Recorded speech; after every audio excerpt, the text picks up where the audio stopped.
What's up, everybody? Welcome back to the Ride and Dad channel, or welcome if it's your first time. Either way, very glad to have you. We're doing some little aesthetic touches, some jazzing things up today on the old Lowrider S.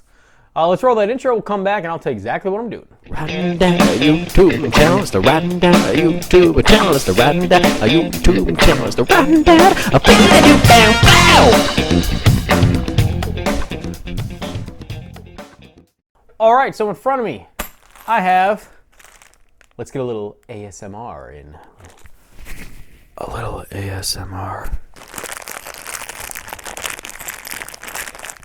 All right, we have ARP bolts. I bought a couple different kits from IMZZ Elite.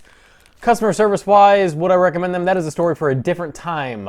Today, we are merely just doing the install. I actually have another kit that's in the house because that corresponds to another part that I'm still waiting on from a different company back ordered. So when that part comes, we'll put those ARP bolts on with that part. There's no reason to switch the bolts out, and it's an in-depth swap out for the bolts. But in front of your very eyes, I possess the oil bag bolts, which are the bolts that go on these covers on both sides. There's 3 of them. The outer primary kit, not the derby cover, but just the outer primary bolts that house or hold the outer primary onto the inner primary. And then I have the center console bolts with little kind of decorative washers, and those are going to go here. Depending on different colors, IMZZ has a couple different color options for different areas. I went with black. I'm going with that whole murdered out look. So yeah, it's a very simple, easy install. They are 12-point, so if you don't have 12-point sockets, it's typically recommended that you don't use 12-point sockets on 6-point heads, bolt heads. Neither of those sound correct in my head right now, but it's recommended that you do not use 6-point on 12-point heads because there's less surface area contacting. Like, when you have a 6-sided socket, a 6-point socket, you have actual large flat surfaces. And obviously on a 12-point, you can't use a 6. So you do have to make sure you get yourself some 12-point sockets if you're going to be doing anything with ARP bolts. I already have some 6-point because I have some ARP stuff on the bike. If you are not sure why you would want to upgrade ARP, for those of you who are familiar with like the grade hardness, everything of bolts, grade 8 is typically the hardest you can buy at like pretty much any hardware store. I have replaced some stuff with grade 8 hardware. You guys know from me talking about it. I've replaced the riser bolts with grade 8 hardware. I've replaced the bag, the fender strut bolts when I put the bags on it with grade 8 hardware. I'm a firm believer in grade 8, especially since it's so easy to get, especially where I'm at. It's a 5-minute trip to the hardware store and they're not that expensive. However, ARP bolts are 1 step above grade 8. They might be 2, I forget exactly what, but whatever they are above grade 8. They are also, the 12-point is much more resistant to stripping because you have 12 points of contact. There's really nowhere for that socket to go. So they're very resistant to slipping, and they look cool. It's a proven fact that adding ARP bolt hardware to all of your bike boosts your horsepower by 5 and your torque by 10. And that's at a bare minimum. I've seen guys run ARP bolts that increase their horsepower by about 15 and their torque by almost 20. So these ARP bolts are phenomenal.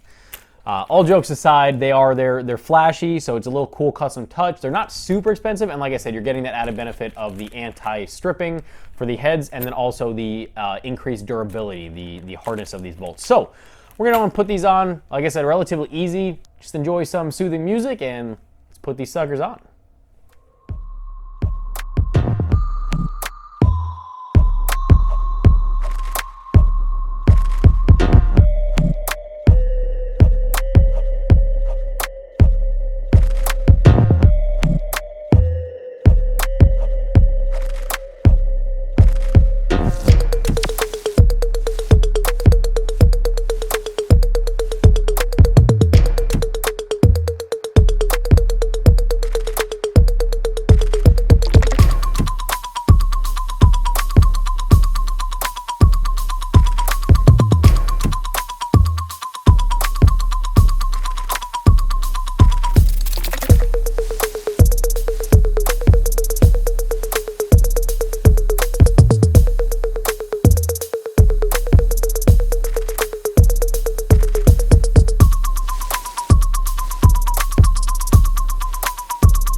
so now that everything is on, this is the part of the video where I tell you guys to make sure you like this video, make sure you're subscribed to the channel so you never miss any of my, well, turn on post notifications so you never miss one of my videos, but make sure you're subscribed because it really does help me out. It helps you out because you're getting some sweet Riding Dad videos. If you want to check out any Riding Dad merch, including stickers, shirts, fanny packs, mugs, all that jazz, it supports me a little bit, and it's cool because you get to rep some of my stuff as well.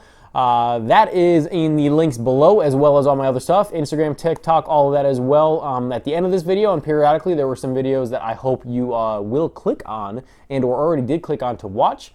But when in doubt, go to my channel and check out any of the playlists I have. I have playlists devoted to several different things regarding reviews, rides, build series, different bikes, of which I've used to have in the past and everything. So that is about it. I really do appreciate you guys for watching. Make sure that you comment, again, like this video. It really does help me out. And if you want to talk to me at all, check out Instagram and send me a DM because that's the easiest way to talk to me about anything. I will see you guys in the next video. I hope, I trust. And until the next time, guys, ride safe, have fun. Dad out.